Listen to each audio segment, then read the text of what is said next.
Hello, everybody. Welcome to this edition of Coffee Time with Byron. I am your host, Byron, and this is a long time. I'm glad to be back. Over 3 months, I'd say. I don't know what episode I'm on, so I'm not going to say it until the next episode. But a lot has happened since I decided to start up again. I partnered up with Podcast One, and I'm going to read off what I'm partnering with right now. It is a gambling bet online. It's called betonline.net, college and NFL football. Um, BetOnline.net, I gotta say, is your number one source for all your pro and college football betting needs and sports info this season. Find all the latest football league developments, game matchups, news, including this year's opening week's games. BetOnline is also your continued source for all your sport wagering information, including live betting, esports, and scores. Now, I know the last one was for the first week of the season, but we had a hurricane here in Florida, so I had to re-say that again. Um, and betonline.net is the fastest and easiest way to check in on all your favorite sports and events, including MLB, boxing, and golf. And my man sport that I got here interviewing right now, former MMAer and teacher, Houston Alexander. How are you tonight? Hey Byron, how are you, brother? And it's not teacher, it's trainer. Hey, am I Teacher trainer. What you say tomato, I say tomato. It doesn't matter. right? But it works both ways. I know. Technically, yeah, you're trained, but I mean, you guys kind of like are teachers in a way. I mean, you're teaching students. But you're always learning. So you're a teacher and a student at the same time. True, true. You're right on that. So let's get started. You last competed in any event in 2017. What have you been doing besides coaching? Are you have you been watching or looking at the Wikipedia, Byron? And Yes, don't know that I competed a couple of months ago on the bare knuckle. oh, it says right here. I Have know. you been have you been watching? Have you been looking at the Wikipedia? Yeah, Wikipedia is getting into that right now. But right now, yeah, Uh, Wikipedia is showing me you haven't fought in the pro the main and pros of Bellator, MMA, or professional fight. oh, okay. That's what I was getting to the bare knuckle after. Oh, Yeah, they're mentioning the television shit. yeah. That's correct. Exactly. No, because I've never stopped competing. Just on television. I think what they're saying is I stopped being shown on television at that point in time. So, but no, I've been pretty active, man. So. Well, that's good. So tell us a little bit about what the bare knuckle. I've heard bits and pieces of it. I know it's not on TV. I haven't seen it, or I know But is it so on they have a online or bare knuckle fighting championship has an app that and of course it's a growing sport and it's probably one of the oldest sports because I when I thought of bare knuckle I thought about the movie Snatch mm-hmm. when Brad Pitt was doing the bare knuckle and the bare knuckle boxing and that's the first thing I thought about when I heard about it but it's a organization I believe that was started out of on the East Coast, and I believe they were doing a lot of things on the East Coast, and they started moving out west. And of course, I'm a competitive guy. When they started coming out this way towards Nebraska, and they asked me to do it, of course I said yes because I'm crazy. Now, do you think it'll get to the point where it'll be on mainstream television like these other promotions? It's a growing sport, and I believe the first time I saw it, I thought it was very exciting. It was something different, and what it is to me is boxing without gloves. But I think it's a little faster. The way they have it set up to where you're towing the line in the middle of the ring, and you're not coming, from the side of any type of ring or circle or octagon, and they start you right off in the middle and you guys go right away. So it's a little different, and I think there's more action when you're doing bare knuckle.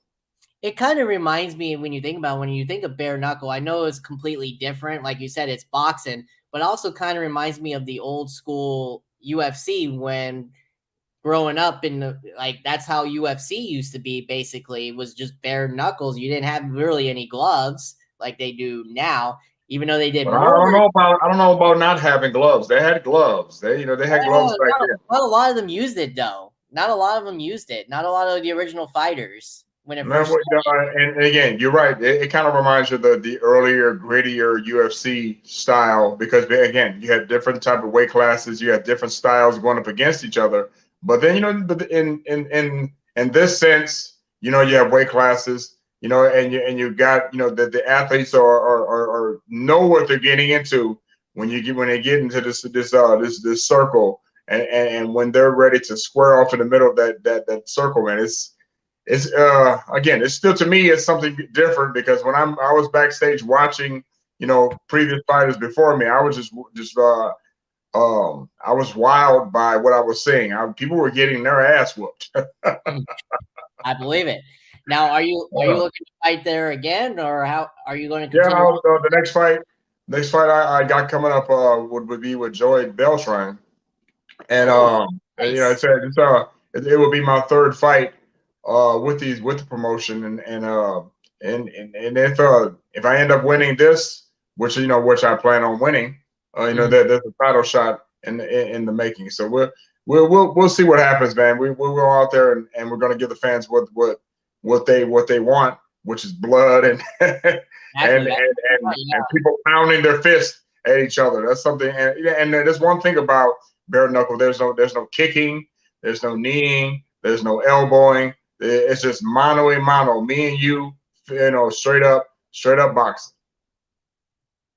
I gotta say though that I'm one of those fans too that are just like those fans that do want to see that, but also I can see how I'm with also Dana and wanting to protect the sport because I know where you're Yeah, going with that too. Dana has babied the sport from when it was first growing.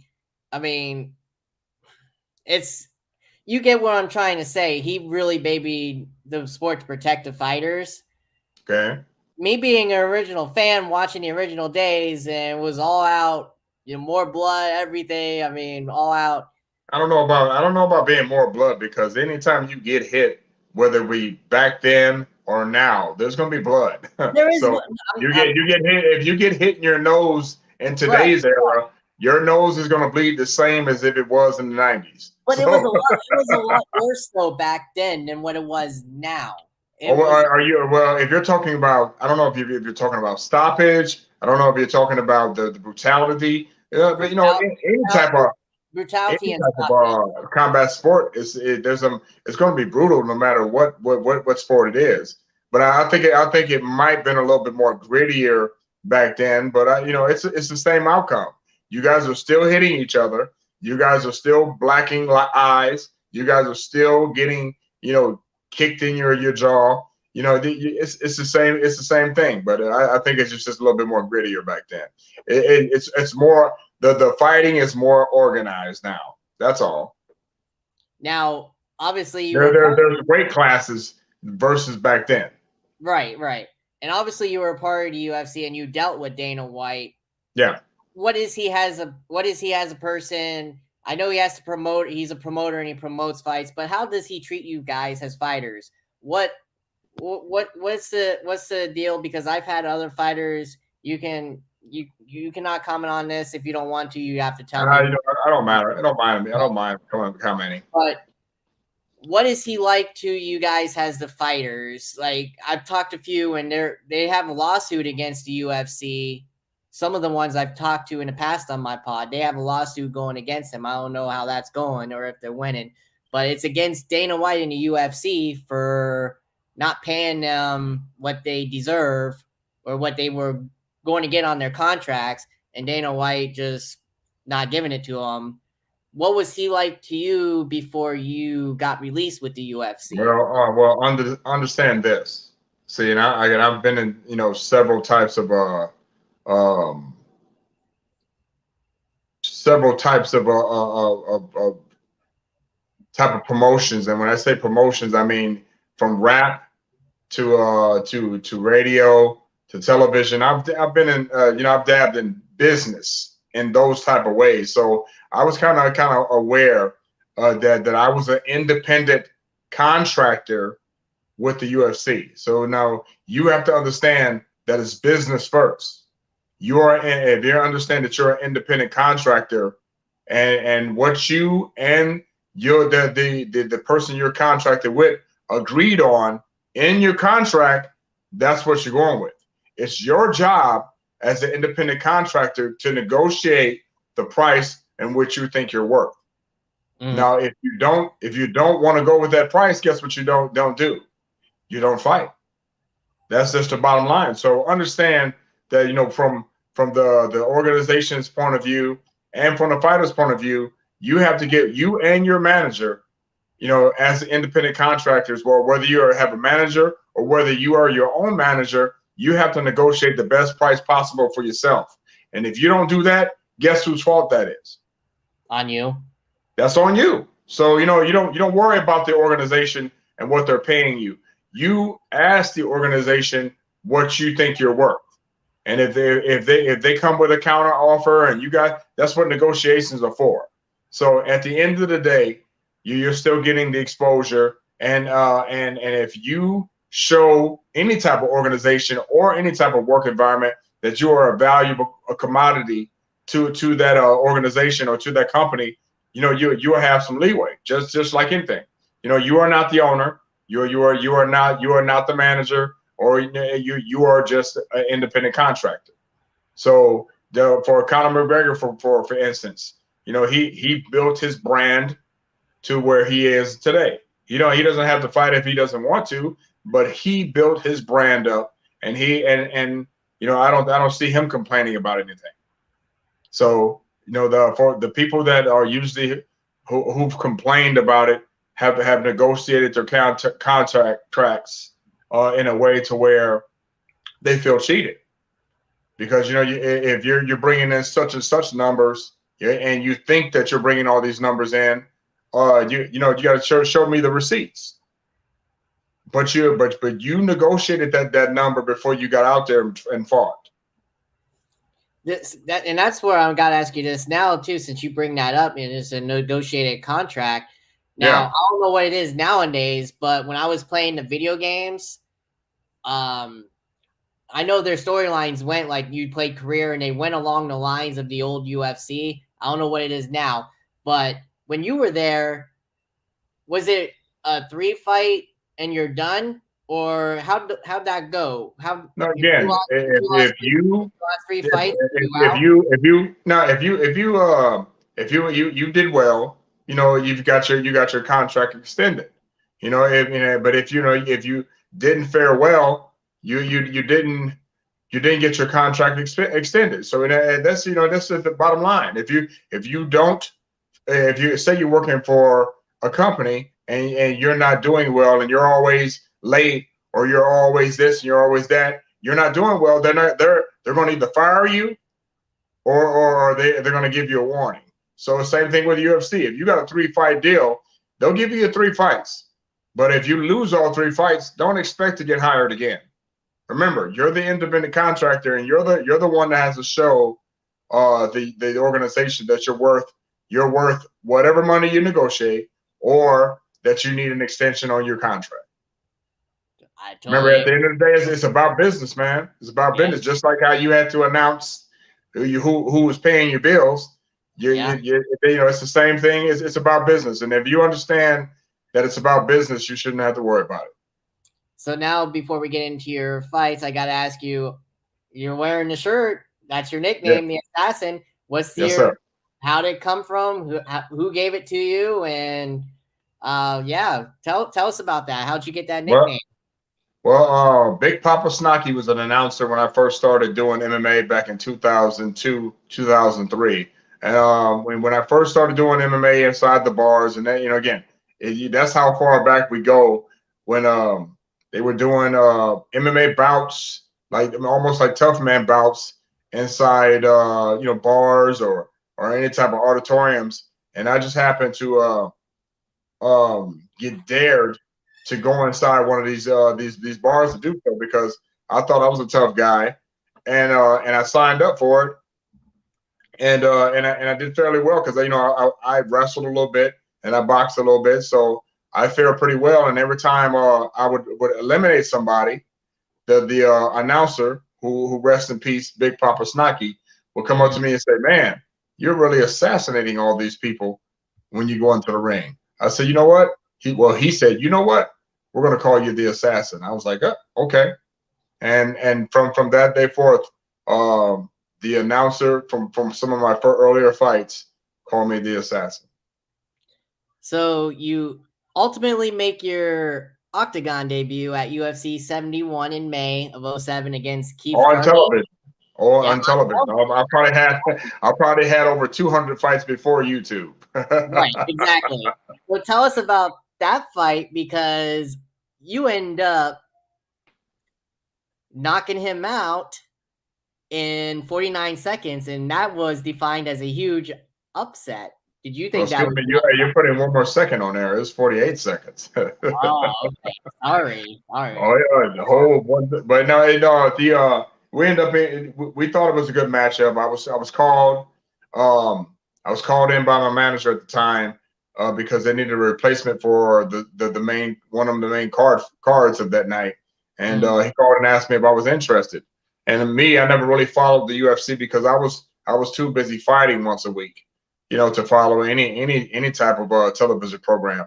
Right. I was out there in the trenches. Right. So when I was asked to do it, I asked the only one important question that I had was how much did the guy weigh? Because for my whole career, I've always fought people twice my size, Yeah. and Yeah. and for me to hear this guy that the weight limit was 205, I told him to sign me up. I didn't care who it was, and Yeah. so we got back. We got to rolling. We got the coaching staff together, and the day we got into the ring, we showed the UFC that we was a valuable asset to the company. We went in and we handled business, and the rest is history. Now, why would you say? Because this says huge upset. Why would you think? Why would you think people would think that was a huge upset that you knocked out Keith Jardine? You guys, Oh, I mean, Jardine. Don't get me wrong; he was a good fighter, but even though you were just starting out, he really, yeah, he fought some good people, but he never really won those fights. well, he was ranked. He was actually, but he was worth. Well, he was ranked fourth Oh in the yeah, world. hi, yeah, So just going off his ranking, from a relatively new guy. What people saw and thought they saw was a newcomer to the sport, but I was actually already I was seasoned because again, '07 they there was no YouTube, you know, exactly, with, with exactly. old fights for you to look at. So I think the upset was just this relative. What they thought was a newcomer came in and just did what I did. So So then your next fight, you signed a 3-fight contract, and then at 75 you beat Italian Alessio Sakara. Tell us yeah, about that fight. overseas, first time fighting overseas. He was a boxer. I'm a boxer, and and it just ended up going my way. It was a great atmosphere because you go to England and they love boxers out there. They love the sport out there. So again, another thing that went my way at that time. Now, do you remember your quotes? I don't know if Wick got this right. Do you remember your quotes, what you said in that fight, after that fight? What's that? I don't know if I'm reading this correct from Wick, but do you remember your quotes that you said after that fight? No, I didn't. I didn't say too much of anything in the fight in England. Yeah, you did. You I think I said all the what I had to say in the first fight. Yes, you did. Yes, you did. I'm not gonna repeat all that because it's a lot, but yeah, did say some good stuff. Then at 78, you faced the undefeated Thiago Silva. Yeah. He won by knockout after the referee stopped it in the first round. Tell us about that fight. Now were you ranked higher than You know, him, or I was were you ranked pretty high at that. I was ranked pretty high at that point, but see, we know at this point in time, yeah, I believe they started just throwing everybody at me, but the kitchen sink, and I think we just, we was just in the beginning of the UFC career, again being fresh into UFC, the organization itself, you know, I don't think we had enough time to prepare, prepare my again. You have all these different styles of fighters. You got to prepare for all these guys. And at the time, we thought we could go up against anybody. But when you got, right? you're going up against black belts in all types of fight styles, you have to make sure you're ready. And I think a lot of times, we were underprepared for, we know physically I was probably 110%. But at being prepared, dealing with all the different types of black belts and all the world class guys, we were probably at 70%. So we didn't have that balance. We didn't have that balance like how I wanted to and how our team wanted to, because again, we're coming from Nebraska. You got people coming from Brazil, from or from Italy. You got all these people coming from all over the world, man. So you need more time. I think we needed more time to prepare, and that's when we started stumbling a little bit, because dealing with all these black belts and all these different types of mixed martial arts. Hey, it's a difficult thing to do. So shouts out to anybody that has competed on that level to where you can handle anybody in the world, because there's a lot of competition out there. Now, do you think it was a fair stoppage that he was dominating I the don't, fight? I don't, I don't, I don't think so. But but again, if you're not advancing yourself, if you're not advancing, I can, me being on the outside looking in right now, if you're not advancing yourself, if you're not trying to get out of a situation, I can see where people could stop it. So again, being an outsider looking in now and being more educated about the sport, because obviously I was a young guy in the Right. sports too. So been knowing more about the sports now. If you're not advancing, if you're not aggressively trying to get out of a bad position, you can't leave it to the ref. See, and that's where I respect like referees like Herb Dean, John McCarthy, those two guys, and I think Mario Yamasaki, because they did what you did, and they actually monitor. They know when a fighter is defending No, himself. well, not necessarily. Again, as I said before, there's been plenty of fights where you thought a guy was knocked out and he came back and won. But the fact of the matter is, if you are a fighter on your back, or you are not advancing for, or you're not protecting yourself, and you're not trying to get yourself out of a bad situation, you can't leave it to the ref to stop it. Fair enough, and that's what the refs are taught. Yeah, so Yep. So you have to advance, and you have to move. exactly. So then your next fight is the following year, April 2nd, 2008. You fight former WEC heavyweight champion James Irwin at UFC Fight Night, Florian and Lausanne. Tell us about that fight. James Irwin. Irvin. I said Irvin. Sorry, my bad. I thought I said Irvin. Let me see, James Irvin. I'm trying to. No, and this was what you now. I'm sorry. Which one was this again? This was the Kenny Florian and Joe Lausanne UFC Fight Night in Colorado. Yeah, and that's Colorado. Are you talking about the Sandman? Yes. The Sandman. Oh, now there's another. You can't let the refs. Uh, uh, um, again dictate the whole fight. The guy came out. I think he he's got a good shot in, and as I was coming up to advance forward, the ref stopped it. So again, that was another incident where you can't let the ref stop it, and I think there was another stoppage that was not warranted, but you can't let the refs do it. Right. Now, was he? did he come down for that fight? Because it says, like I said, he was a former heavyweight champion WEC. Are you talking about? Are you talking about? If you're talking about the Sandman in Colorado, Irvin? Yeah, Irvin. Yeah, Yeah. yeah. I'm not for sure if he was heavyweight, but I think he was coming down anyway to light heavyweight. So I'm not for sure what his story was before that. But again, another fight where we thought we were advancing forward coming up, and the ref stopped it. Yeah, according to this, I don't know if this is true, but what I'm reading is that it was an 8-second knockout, and it was tied for the fastest knockout alongside Don Fry's knockout. Is that true? I'm not. Well, I'm sure. Well, that at the time probably was at the time, but there's been faster knockouts than that. Well, yeah. Now, yeah. I don't know how Now, long ago. nowadays. Yeah. So again, you're reading the Wikipedia. Yes, I am. Yes, I am.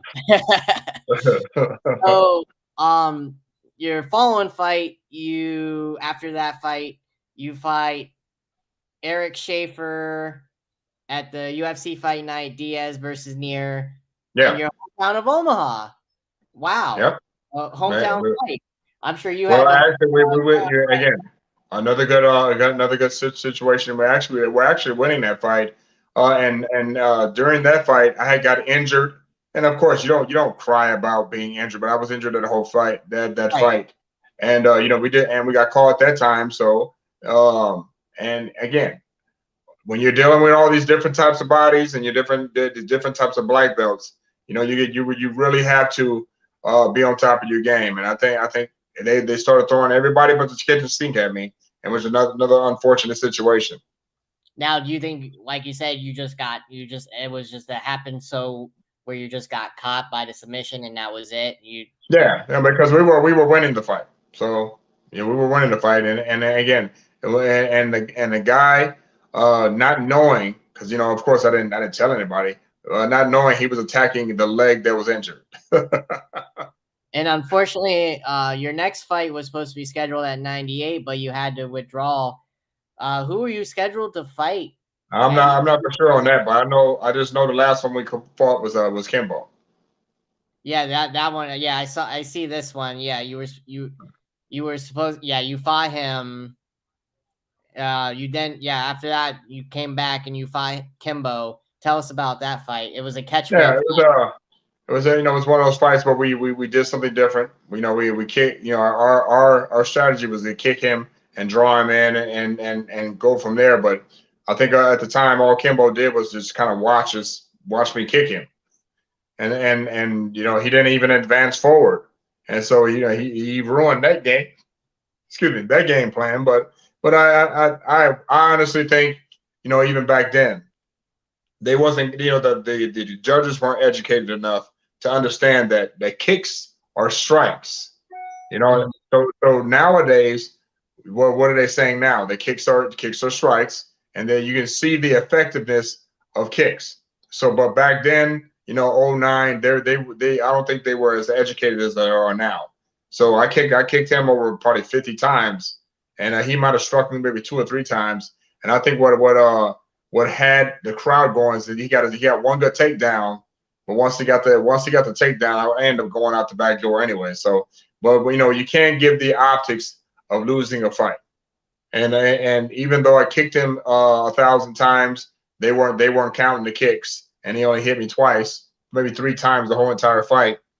But again, another unfortunate situation, and there you go. Unfortunately, that ended the UFC career. So obviously like I said, it was a catch weight. Now, for those that don't know, what exactly is a catch weight? Catch weight, he couldn't make 205. Yeah, so a lot of these guys, professionally either they can't even make weight, or there's a catch weight to where I'll weigh a certain amount, he can weigh a certain amount, we both agree at. So, and that's what we did. We agree. I was 208, he was 215. That's the lowest he probably could get. So now, so go ahead. just go ahead. Now, at the time, Kimbo was, like you said, that was where about that time that was he was getting noticed on YouTube and fighting, etc. Now, do Yeah. you think his time in the UFC kind of got derailed because of what he did in YouTube? He couldn't get that transition to UFC. He had those fights, but he didn't do well in UFC. Well, Was it and again, thing? Kimbo was just like me. You know, he was coming from what what he did best on the streets, which was Yes, box, and he didn't have the experience enough to deal with the different types of black belts or the different types of other martial arts. So it's not like his career derailed. It was just he was exposed for and not knowing the other or other types of mixed martial arts or not being as well rounded as the other people. So again, and it happened. Nowadays, with you have people who are going to gyms where you can be a well-rounded fighter and could do jujitsu, judo, uh, um, wrestle, and you can box all of them in the same gym. Back when we were coming up in the early 2000s, you had to go to West Coast to get the best wrestling, or you had to go to Brazil to get the best jiu-jitsu. Now you can go to a gym and get all that all in one. So I think we kind of were pioneers to what you see nowadays with everybody being so well rounded now. You have to be well rounded in all aspects of mixed martial arts. now we slowly got into it before we got into your UFC fights. You jumped from promotion to promotion after your release. Tell us about those fights, and uh, is it? Do you feel like I know it's not most of the promotions that you worked for weren't on TV. Now, is it Well, completely a lot of them were on TV, a lot of them were on the pay per exactly view. right? But Do you again, feel it's coming different? up in the game, some this you still have pay per view, and Yeah, and a lot of the times, UFC in the early 2000s were pay per view. They were not on any type of regular TV like they're not like there is right, now, pay right. per view.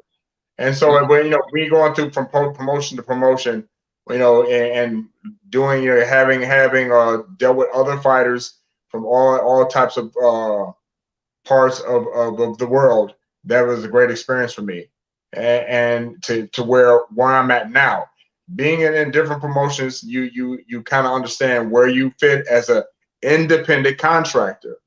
So, and this is what As I'll say to everyone out there right now: the you most would say, important thing I've learned from dealing with other promotions other than just the UFC is that you have to understand your value as an independent contractor. So thus going through all those things and going and dealing with all those type of fighters and dealing with all those type of promotions, it brings me to where I am now talking to you about the bare knuckle fighting championship right now. now, will this be your second fight? I saw you face Joey This will Beltran.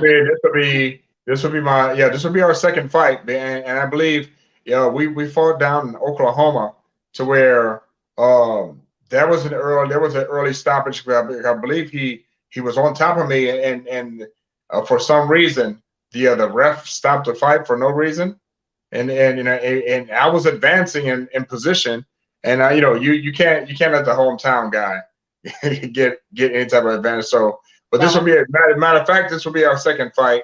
But this will be something totally different. There won't be no takedowns. I gotta, I gotta There ask will you, be no knees.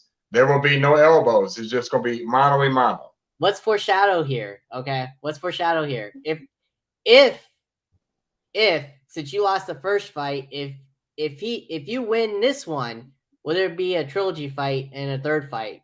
Well, you know what? We'll see. Because for we'll see what happens. We're not gonna think too far ahead. We just say we're gonna go ahead and handle business this go around and make sure we bring it home. So, I see behind you. Tell us a little about this because I'm kind of interested in myself.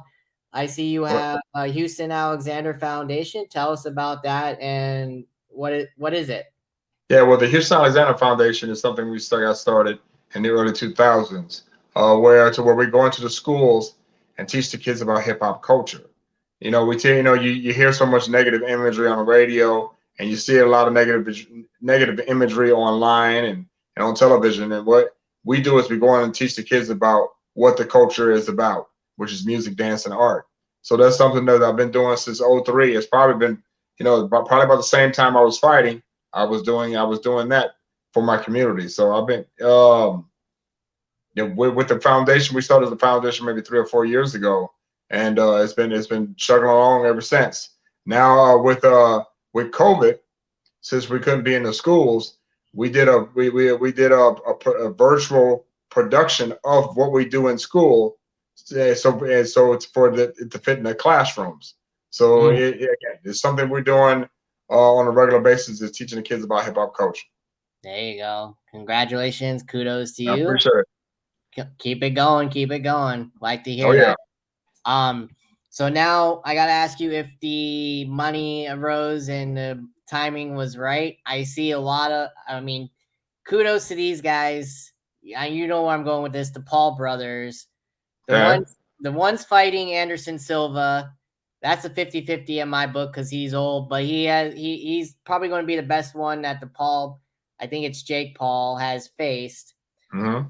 out of all that he's faced so far. Now, would you want to fight him if he ever wanted you? If he wanted another MMA fight, which he's been going out fighting these MMAers, would you want to take that fight against him? I mean, you know what? I would take any fight because that's how I'm built, and that's how cuckoo in the head I am. But I don't think, to be honest, I was, for some reason, I was mad at the Jake with the Paul brothers, the Jake and what is it, Jake and who? Logan. Yeah, Jake and Logan. Yeah, I was mad at them at first. I'm like, man, these guys are just, they're making this money, doing boxing matches. But then I thought about it. I'm like, well, they earned their following. They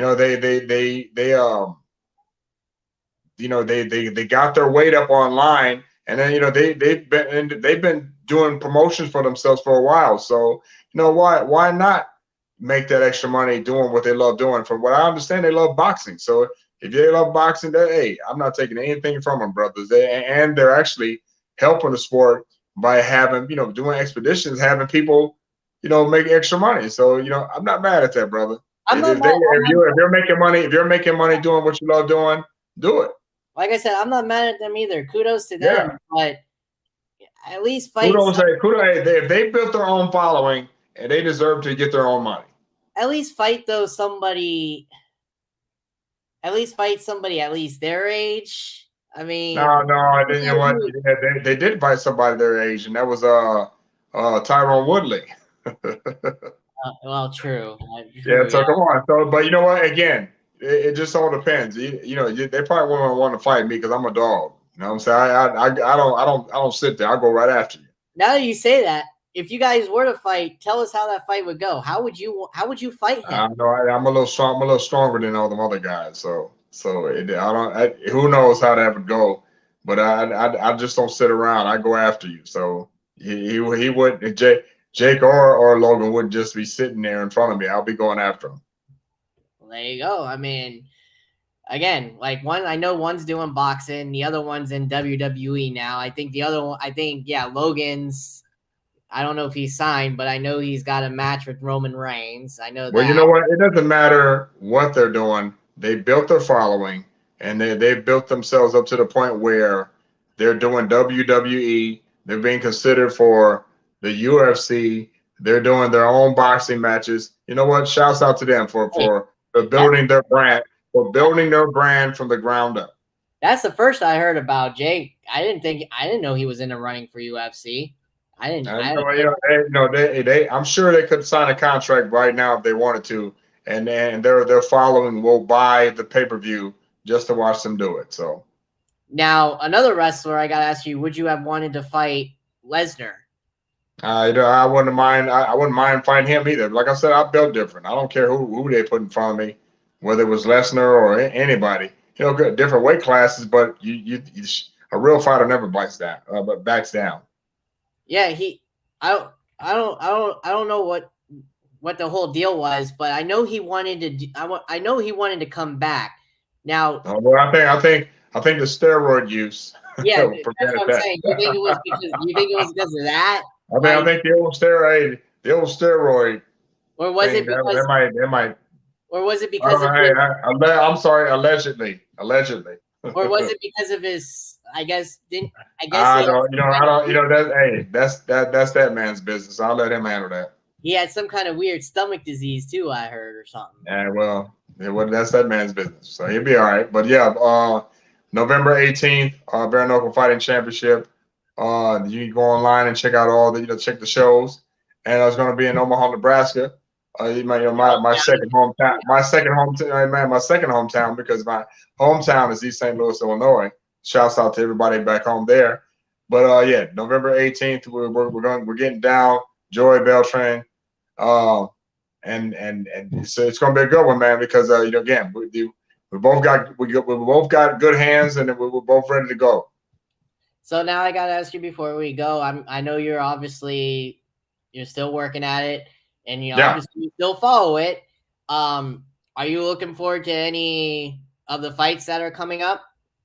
Oh man, you know what? I've been following a lot of the MMA fights, but anytime I see something on, I see a lot of the fighters that are getting better at again, more well-rounded, and you got a lot more technical fighters out there, and with the market being so flooded, there's not a big favorite out there anymore.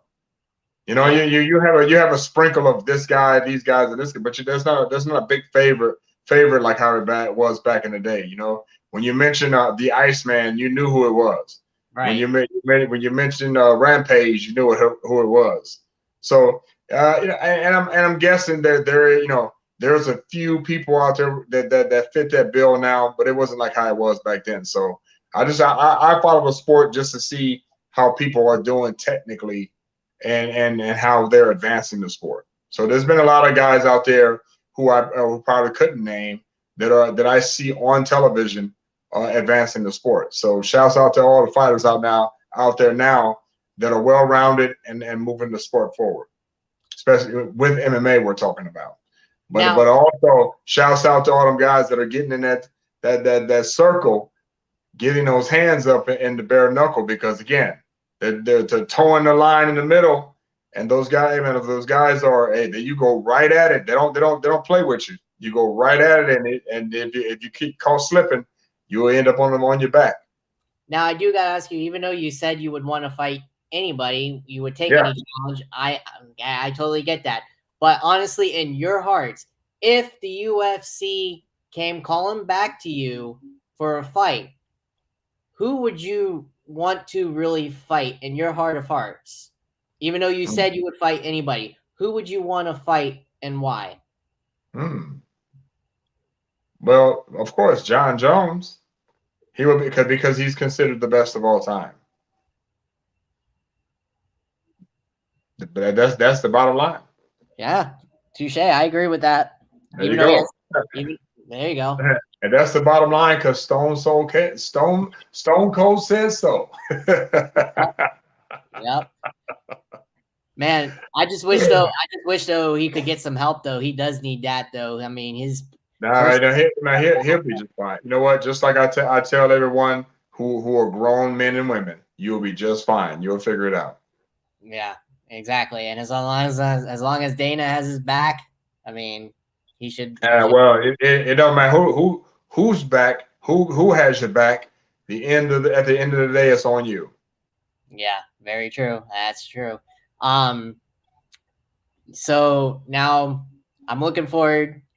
I'm looking forward to this bare knuckle rematch that you guys are going to have, you and Yeah. Beltran. I can't wait. Um, Now, is there any other fight that we should be aware of in the bare knuckles? Are you on a certain card, or are you the main event? Well, I'm the main event, and I haven't seen the whole entire card yet because again, we're about a month out, and I think they're still adding people. So all I know is I'm just focusing on my opponent, and just again go to Bare Knuckle Fighting Championship .com and check them out. And I'm sure they'll have the card for everyone. But right now I'm just waiting. I can't wait to be in front of my opponent. Touche, and I hope you win for sure. It should be Oh, a good. that's hey, we gonna bring it home, brother. We're gonna bring it home. There you go. I'll be texting you. I'll be texting you. You better text me. You better text me. I got you, man. Hey, I have not stopped texting you yet, huh? Exactly. So That's fine. my last question, actually, no, it's Yeah, actually two, because I asked this one to everybody, the last one, but this is my second to last one, and then I'll let you go. that's Um, cool. the first one is, crap, I lost my train of thought.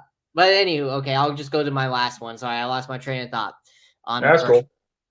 I asked this one to everybody. If obviously you're coaching, but if you weren't coaching, what would you tell the people who want to get into MMA or kids into MMA?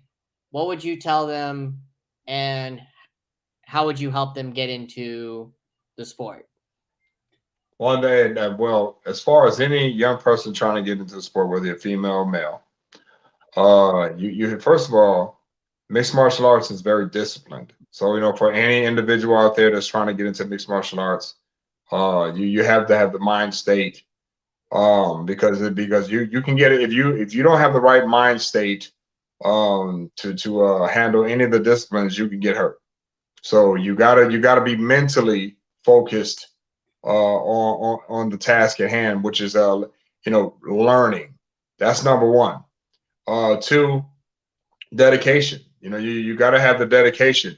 If anything you want to be dedicated to, and you want to advance yourself mentally and physically, MMA is a good start for anyone. And it's really good exercise for everyone, especially if you're trying to stay in shape. But if you want to challenge yourself, I know a lot of football players, a lot of ex baseball players, a lot of people who are very athletic in other sports who are drawn to MMA because of the competition and because of the disciplines. And again, a lot of people take to mixed martial arts because of the disciplines, and you working it out mentally in your head. So it's a mental game and it's a physical game. But if you have the dedication, you have the drive. This is something you can do, but you have to take it serious, and you can't play with it. Because I know a lot of people who've played with it, and I know a lot of people who've gotten hurt to the point where they thought it was easy, but it's nothing that's easy. There's a few sports that are not easy that people think is easy. Golf, golf is not easy. No, it's Uh, not. tennis is not easy, and ping pong is not easy. No, you're right on that. And MMA is definitely not easy. Exactly. Um, so now, out of all the kids you're coaching, um, you don't have to name their names or whatever. You Oh, I'm can gonna name names. you can name their names if you want. Do you see any of them going anywhere in the sport? Do you see them going to these promotions, Watch signing out! with these Watch promotions? out for Ron Coleman Jr. Ron Coleman Jr. is a heavyweight, and Mhm. watch out for Josette Cotton. Those are two of the younger persons I've worked with that are really good at what they do MMA wise. So watch out for those two individuals who I've named on your podcast first. Oh, perfect. I couldn't have said it any better. Thank you again. Text me. I'll be texting you. So you better send me that stuff so I can catch that fight. All right, no problem. And tell your daughter now she can play her tablet in the background, and you tell your girl you tell your girl she can continue to cuss. Okay, continue to cut. And she loved your reference to Stone Cold, by the way. There you go. I'm a Stone. I'm an Austin fan. I'm trying to tell you. Yeah. Have you met Austin Nick and Bass? Macho Man. I gotta ask you though, have you ever had a chance to actually meet Austin? I mean, you guys are somewhat close in the area. I know Oh no, I'm fortunately not having the chance to meet any of those guys, but I watched a lot of their stories, recently on cable how they got started, and it's amazing that a lot of those guys were really good athletes, football players, yeah, they were really good athletes. So the wrestling was just again just like MMA, it's a transition, and that they were actually good at. So and they had great personalities. You have to have a great personality to do WWE. So man, yeah, shouts out to anybody doing anything professionally and they love doing it. exactly. You couldn't have said any Period. better. Yeah, exactly. I mean, look at you. I mean, you're still not giving up on the sport you love. You're Hey still man, and people, well, man, you're doing it at this age. I'm doing it at this age because I'm staying in shape, and I enjoy doing it. So exactly. the day I stopped beating people's asses, and the day I don't enjoy it anymore, I just stopped doing it. You only have one life to live. Exactly. You got that right. YOLO, right? You Yeah. only live Hey once. man, now, Dad, do you have a dog? Do you have a dog? No.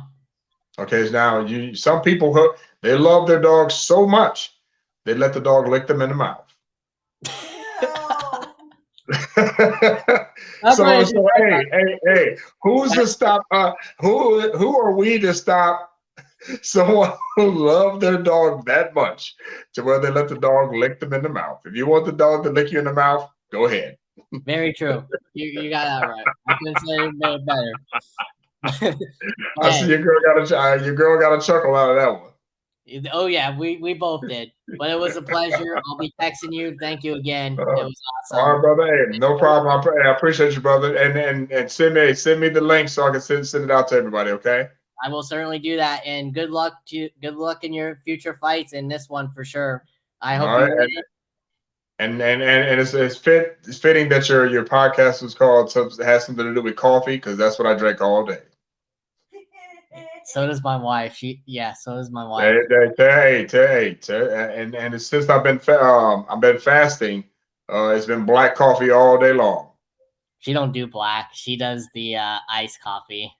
The iced coffee. Well, that. You better tell her shit. There's a lot of sugar in iced coffee. So Type 1 diabetic. Yeah, type 1 diabetic. So oh, so she knows about it. Oh no, she gotta get on the screen so I can say hello. she's coming. She's coming. Hello. Hi, Sia. How are you? I'm good. How are you? I thank you for laughing at my corny dad jokes. Hey, they're cute. That- Father of two, so he doesn't get any good ones though. that's funny. All right, well, you guys have a good night. I appreciate you, brother. Oh, hey, if you know anybody else too, please send them my way too. Since we met on Instagram, have them add me or whatever. If you know any Hey, man, fighters, hey, no problem, man. Like I said, just send me the link and we'll tell and whatever description you want me to put out, man. I'll put it out there for you to for us to get you some people on here. perfect. Thank you. I appreciate it. And again, good luck. Seriously, I'll be No texting. problem, brother. All I right, appreciate you, brother. you. All right, have a good night, guys. You too. Bye. It was nice. Houston Alexander, everybody. Yeah, I can't say it. Even my wife says he was nice. So hey, gotta take that compliment, right? She doesn't say much.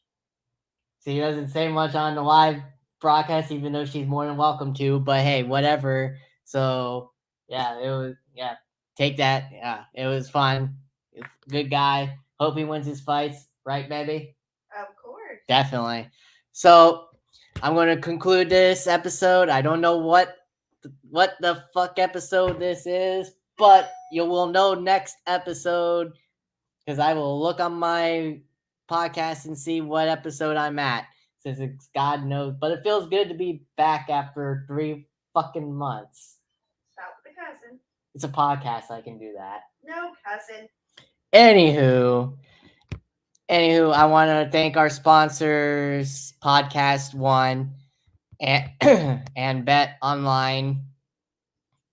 So it's where the game starts. Get your bets on, have fun with it, and I appreciate them for coinciding with me with this. It's a fun opportunity. I know I'm not making money off of it, but hey, it's a step somewhere. So thank you to Podcast One and the betonline.net people, and get your bets going. Want to hear your bets? Get money, free money, whatever. Hey, you might win something. Who knows? Enjoy it. Until then, take care. Have a good night, people. See you soon. Bye-bye.